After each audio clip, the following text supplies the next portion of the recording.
Jealous SIL kidnapped my daughter to teach me a lesson because my baby would steal the attention from her miracle baby. But now she's spending her night in jail instead. I've been married to my husband, Lucas, for the past 5 years. We met through a blind date set up by our mutual friends. I have to admit, I was a bit skeptical about the whole idea of a blind date at first. The thought of meeting someone I knew nothing about and trying to make a connection seemed daunting. But from the moment I met Lucas, there was something between us that just clicked. What started as a casual evening turned into something much more significant. As we began spending more time together, it became clear that we shared a connection that went beyond the surface. There was a natural ease in our conversations, a comfort in each other's presence, and a growing list of things we found in common. It didn't take long for both of us to realize that what we had was special. Our relationship quickly grew from casual outings to something deeper and more meaningful. We started talking about our hopes, dreams, and the future we wanted to build together. Eventually, after months and months of dating, we decided to take the next step and got married. Surrounded by our closest family and friends, we pledged our lives to each other in a heartfelt ceremony. Our wedding day was filled with so much love and joy. I can still recall every detail of the day, the look in Lucas's eyes as I walked down the aisle, his brother, Kyle, cheering us on as his best man, the laughter of our family and friends, and the feeling of pure happiness that enveloped us. That day truly stands as one of the happiest days of my life, a moment when everything felt right, and the love we had for each other was celebrated in the most beautiful way. Right from the start, both Lucas and I had always wanted children. From the early days of our relationship, we had discussed becoming parents, and it was a dream we both shared deeply. We imagined a future filled with the sounds of little feet running through the house, the laughter of children filling the rooms, and the joy of nurturing and guiding a new life together. However, as much as we longed for it, the journey to parenthood turned out to be much more challenging than we ever anticipated. For what felt like an eternity, we tried everything to get pregnant but were unsuccessful. We meticulously tracked my ovulation, planning every aspect with hope and anticipation. We made significant lifestyle changes. Both of us gave up drinking and smoking, habits we knew could affect our chances. We committed to regular exercise, becoming almost religious in our approach to fitness. We also took a hard look at our diet, making sure we were eating all the right things to create the best possible conditions for conception. But despite all our efforts, the result was always the same. Month after month, we were met with disappointment. We couldn't understand why it wasn't happening for us when we were doing everything right. Eventually, we decided to seek medical advice. We both got thoroughly checked out, hoping for some kind of explanation or solution. But when the results came back, the doctors told us that there was nothing wrong with either of us.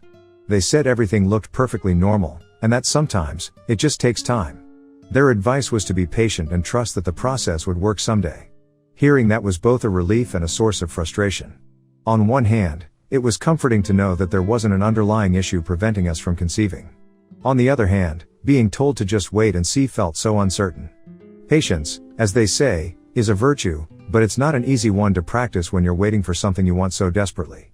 Lucas and I continued to dream about the day I would finally see that positive pregnancy test and how we would celebrate that moment.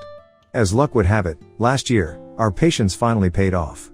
It started with me missing my period, which wasn't entirely unusual, but then I began to feel sick in the mornings. At first, I didn't think much of it. Life was busy, and I just brushed it off as stress or maybe a little bug. But then, my best friend Vivian heard about my symptoms. She immediately sensed something I hadn't dared to believe yet and rushed over to my place with a handful of pregnancy tests. When she showed up at my door with those kits, my heart started racing. Could this really be happening? As I ripped open the first kit, both Vivian and I were shaking with excitement. I was already crying, the mere thought of finally being pregnant overwhelming me with hope and joy. And then, it happened. The test confirmed that I was pregnant. I remember staring at those 2 lines in disbelief. Vivian and I started jumping up and down in joy, screaming and hugging each other as the realization hit us. We couldn't believe our eyes. After all the months of waiting and hoping, the moment had finally arrived.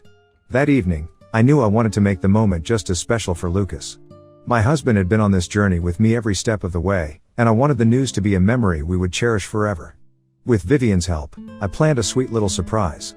We decorated the living room with balloons and bought a small cake to celebrate the news. It was simple but perfect. When Lucas came home from work that night, he was immediately puzzled by the festive decorations. He laughed, asking me if I had somehow mixed up the dates and thought it was his birthday. I just stood there, smiling, trying to contain my excitement. Instead of answering him, I simply handed him the pregnancy test. It took a second for him to fully register what he was holding. But then, I saw the realization dawn in his eyes. His expression changed from confusion to shock, and then to pure, unbridled joy. He yelled in excitement, and before I knew it, he had swept me off my feet and was spinning me around in a hug. After everything we had been through, all the waiting and hoping, we finally had the answer we had been longing for. We were going to be parents. Throughout my pregnancy, after every appointment with my gynecologist, I would come back home, beaming with joy, clutching the latest ultrasound picture of our little baby. I would immediately place them on the fridge with our magnets, creating a growing collage of our journey. Every time I walked by, I'd glance at the images, and it would fill my heart with so much happiness, a constant reminder that our little Cece was growing and thriving. Lucas and I spent a lot of time preparing for our daughter's arrival. We took on the task of decorating the nursery together, carefully selecting colors, furniture, and little decorations that would make it a warm and loving space for our baby. We went shopping for baby clothes, each tiny outfit a testament to the excitement and love we already felt for her. We also picked out strollers, car seats, and all the other essentials we'd need.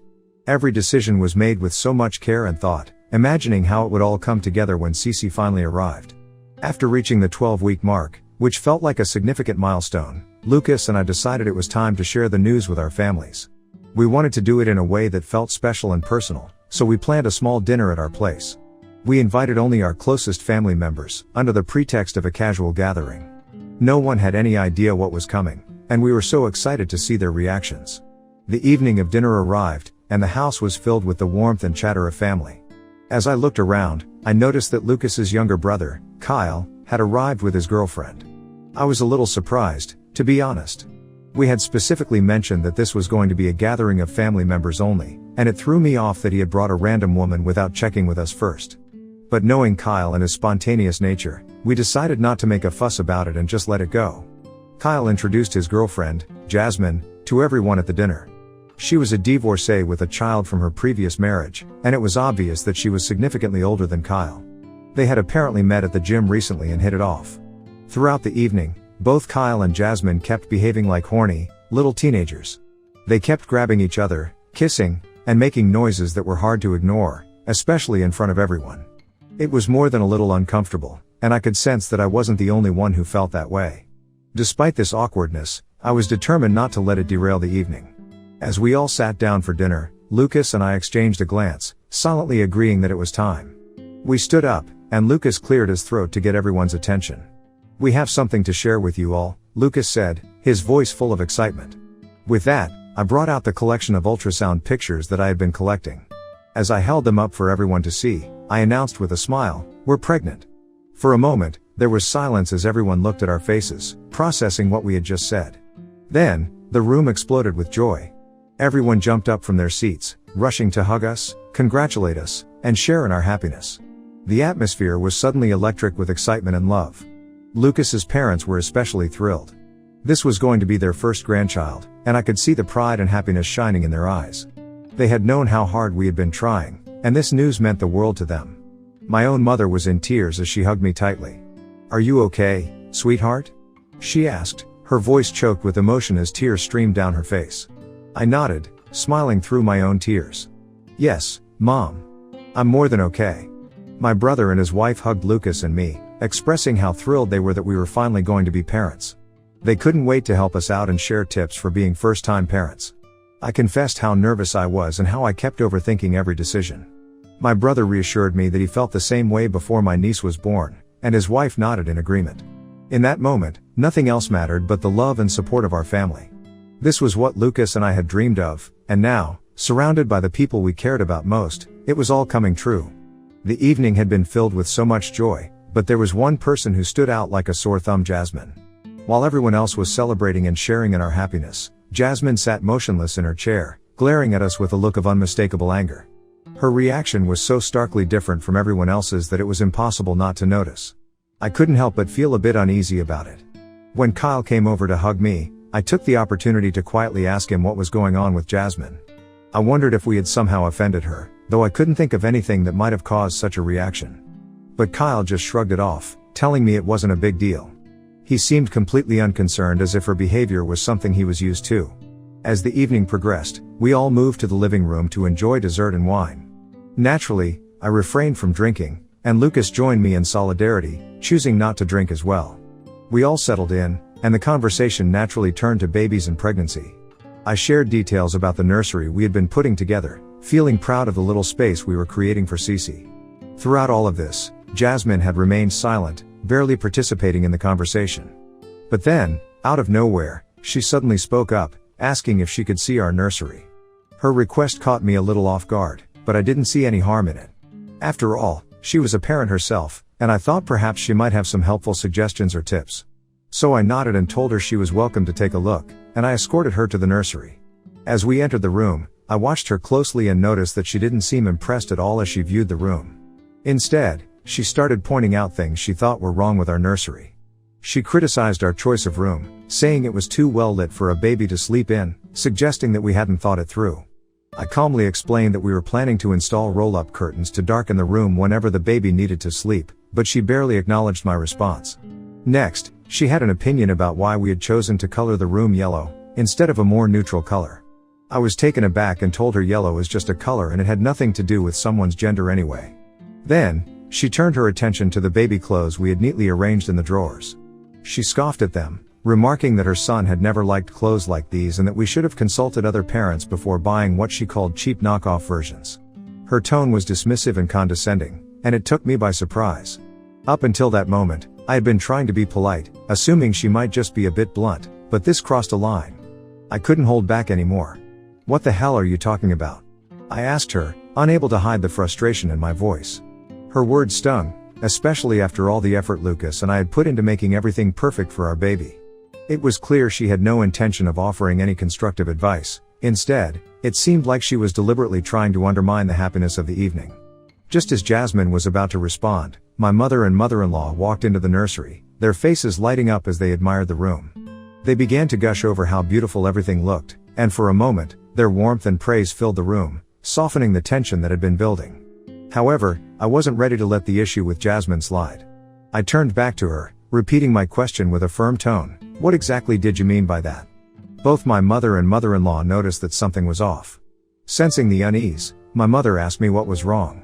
I didn't hesitate to explain how Jasmine had been criticizing the nursery and had even gone so far as to call the baby clothes we'd chosen cheap. Both of them were taken aback by this, clearly surprised that someone would be so openly critical, especially during such a special time. My mother-in-law laughed in disbelief and turned to Jasmine, asking, "Is this true?" Jasmine, seemingly caught off guard by the sudden attention, tried to downplay her earlier remarks. She claimed that she found the clothes too rough to the touch and that she was simply advising me to consider softer options. But my mother and Mill weren't buying it. They both shook their heads and chuckled softly, pointing out to her that the clothes felt perfectly smooth to them. Jasmine then quickly tried to backtrack, insisting that as a mother, she knew better and that I should learn to keep an open mind and be willing to accept criticism. But before I could respond, my mother stepped in, her voice firm yet calm. "Well, we're mothers too," she said, "and we would never say something like that to her. You should know better than anyone how difficult it is to be a first-time mother." My mother-in-law joined in, backing me up as well. "This isn't your place to criticize, Jasmine," she said. "It's one thing to offer advice, but this isn't how you do it." Jasmine's face flushed with embarrassment as she realized she was outnumbered and out of line. She looked visibly offended but didn't have much to say in response. Instead, she stormed out of the nursery in a huff. I followed her out, wanting to make sure the situation didn't escalate further. Jasmine made her way to Kyle, who was still in the living room, chatting with the rest of the family. Without bothering to explain much, she announced that she wanted to go home. Kyle looked confused, but sensing her agitation, he didn't push the issue. He simply apologized to everyone, congratulated Lucas and me again on the pregnancy, and then left with Jasmine. Later on, Kyle reached out to both Lucas and me to apologize for Jasmine's behavior at our announcement party. He had found out about everything after my mother-in-law gave him a stern lecture for bringing Jasmine to such an important and intimate gathering. I knew this situation wasn't really Kyle's fault, so I forgave him without hesitation. He seemed genuinely concerned and wanted to clarify why Jasmine might have behaved so oddly. Kyle explained that Jasmine had experienced trauma related to pregnancy in the past. It turns out Jasmine got pregnant with her son when she was just 16 years old. Later, after marrying her husband, they had hoped to have more children but faced complications. After years of trying to get pregnant, the emotional strain took a significant toll on their mental health and eventually led to the breakdown of their marriage. According to Kyle, other women's pregnancies were still a sore spot for Jasmine, which might explain her negative reaction to our celebration. As a fellow woman, I felt bad for Jasmine. I could empathize with the pain and disappointment she must have gone through, and I understood that these experiences had left her with emotional scars. However, while I sympathized with her situation, I couldn't ignore the fact that her comments at our announcement party were inappropriate and hurtful. So, I decided that it would be best to maintain a healthy distance from her at future family gatherings, to protect the positive atmosphere I wanted to keep around our growing family. Kyle and Jasmine continued to date, and on the day I gave birth to Cece, Kyle called and asked Lucas if he could bring Jasmine over to see the baby. Although we had our doubts, Lucas and I begrudgingly agreed, hoping that perhaps things would be different this time. Unfortunately, this proved to be a mistake. As soon as Jasmine saw our baby, she immediately commented on how little hair our newborn had, suggesting that this was a sign her hair would be super thin as she grew up. Her words felt like a direct hit, and I could see the irritation on Lucas's face as well. This comment was another unnecessary and insensitive remark during what should have been a purely joyful moment. Kyle, sensing the tension in the room, didn't let Jasmine stay long. After offering their congratulations, they both quickly left. This year, Kyle surprised us all with the announcement of his wedding to Jasmine. The news was met with some mixed feelings, particularly from my mother-in-law. She was openly disappointed with Kyle's choice to marry Jasmine, having never wanted her to become a part of the family. It turns out that my mother-in-law and Jasmine had been clashing for months. Knowing my mother-in-law's usually warm and kind demeanor, I knew that Jasmine's behavior was likely the source of their ongoing tension. When Lucas called Kyle to discuss the sudden wedding, since he believed that this was happening a bit too fast, Kyle confessed to him that Jasmine was actually 4 months pregnant. Apparently Kyle had only discovered this 2 months prior and had kept it a secret as they didn't want to be judged before they got married. Kyle expressed that he wanted to marry Jasmine before the baby was born, which was understandable given their circumstances. However, during the actual preparations for the wedding, Jasmine threw a fit while trying on wedding dresses because she couldn't fit into any of them. She had gained weight during her pregnancy, which made it difficult for her to wear her dream dress. Kyle tried to convince her to wear something much more comfortable, but she was adamant about the dress. In the end, she demanded that Kyle change the wedding date. Originally, the wedding was planned to occur before the baby's arrival, but it was now pushed to a month after the baby was due so that Jasmine could have time to lose some of the weight she had gained.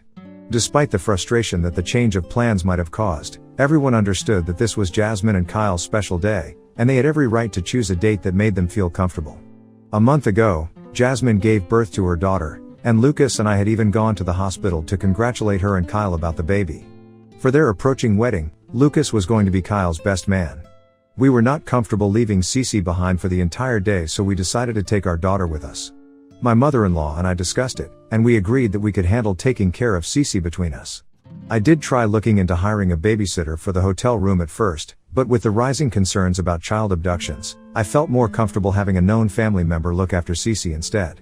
During the reception, I was planning not to drink and would retire early to our room anyway, ensuring Cece was well cared for throughout the evening. However, about a week before the wedding, Jasmine called me. During our conversation, Jasmine asked me if I would be bringing Cece to the wedding. I confirmed that I would and went on to share our plan to manage Cece's care throughout the evening. To my surprise, Jasmine interrupted me and said she didn't want Cece at the wedding. I was taken aback and asked her why. Jasmine told me that she only wanted her miracle baby to be the center of attention and that having Cece there would divert attention away from her.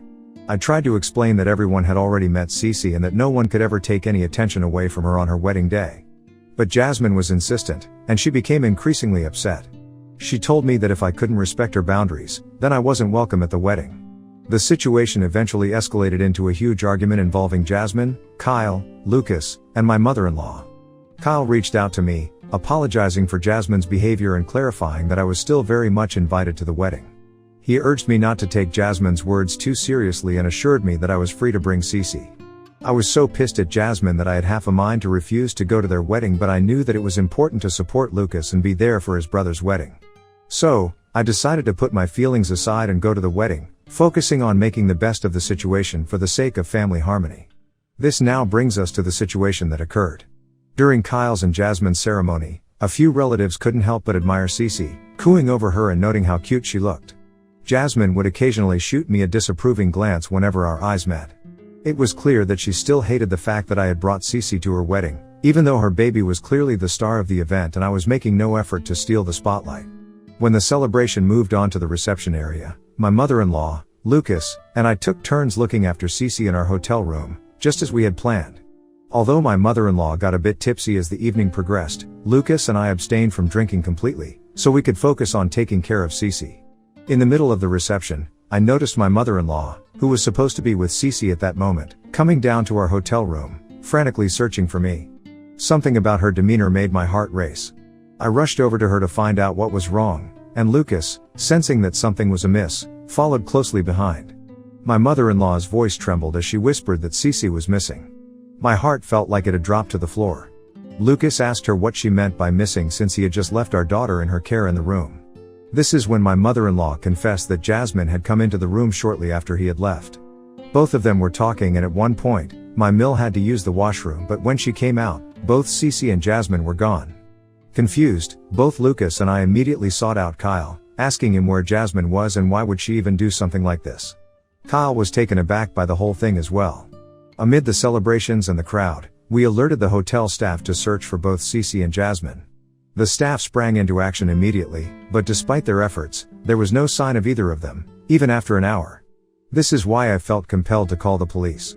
Kyle tried to reassure me that I should not involve the authorities, insisting that Jasmine would not do anything to harm Cece, but my fear and anxiety were overwhelming. The idea that Cece was missing with Jasmine, who had already shown troubling behavior, was unbearable. When the police arrived, we provided statements and described the situation, all while trying to keep our composure. The wedding guests also began to notice something was wrong, and the atmosphere shifted from celebration to concern. Then, a hotel staff member arrived, announcing that Cece and Jasmine had been found in the back of the hotel. We rushed out with him, my heart pounding with dread. There, we saw Jasmine sitting in a chair, holding Cece in one arm and smoking in the other hand. Her own baby was also in a baby carrier next to her. I couldn't contain my tears as I rushed to grab Cece from Jasmine and checked on her. Lucas started yelling at Jasmine, demanding to know why she had taken Cece without informing anyone. Jasmine's response was that she simply wanted to help out my Mill and she was our family now anyway. My mother-in-law, now fully sober and frantic, screamed at Jasmine, explaining that Jasmine had no right to take our daughter without our permission and that she had knowingly disappeared when Mill was in the washroom. Jasmine simply smirked as she turned to look at me, remarking that if I was so concerned about my daughter, perhaps I should have listened to her request and not brought her to the wedding. I was stunned, realizing then that she had in fact kidnapped my daughter deliberately.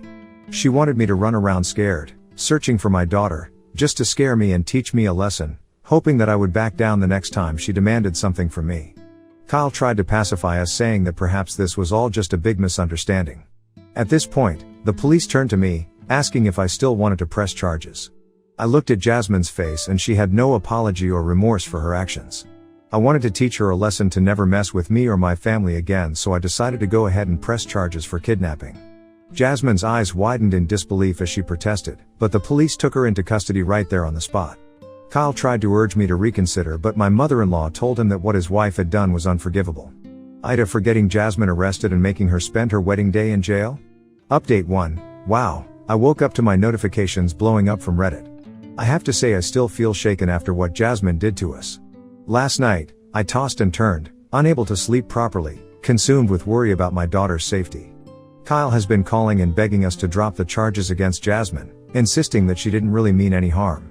Update 2. It's been a few weeks since my last update. Since the charges were filed, there wasn't much I could do to help Jasmine, despite Kyle's relentless pleas. The evidence against her is compelling. The hotel's CCTV footage clearly shows her taking Cece out of the room, and Mill has given a statement confirming that Jasmine took Cece without her knowledge. Jasmine's case will proceed, with a hearing scheduled for next week. Meanwhile, Lucas and I had a heated argument with Kyle recently. He kept blaming us for putting his poor wife in jail and lamented how this was going to destroy her life. Lucas questioned Kyle how he would feel if someone had taken his baby away and left without informing anyone. Kyle had no answers to that. Both Lucas and I have decided to cut him off for the time being since we are tired of his refusal to see how toxic his partner is. The rest of the family is just as disappointed in Jasmine and fully supports us. Update 3. During the hearing, Jasmine pleaded guilty to all the charges. Her legal counsel argued on behalf of her that this was an isolated incident and that she was just very emotional already since it was her wedding day, hence she acted irrationally. Ultimately, the judge sentenced her to community service and mandatory counseling since this was her first offense. After this, Jasmine did reach out to both me and Lucas with an apology, but we refused to forgive her. The damage has already been done. No one can ever trust Jasmine after what she did to my daughter. Since the incident, both Mill and Phil have cut off Kyle as well and have refused to take his calls.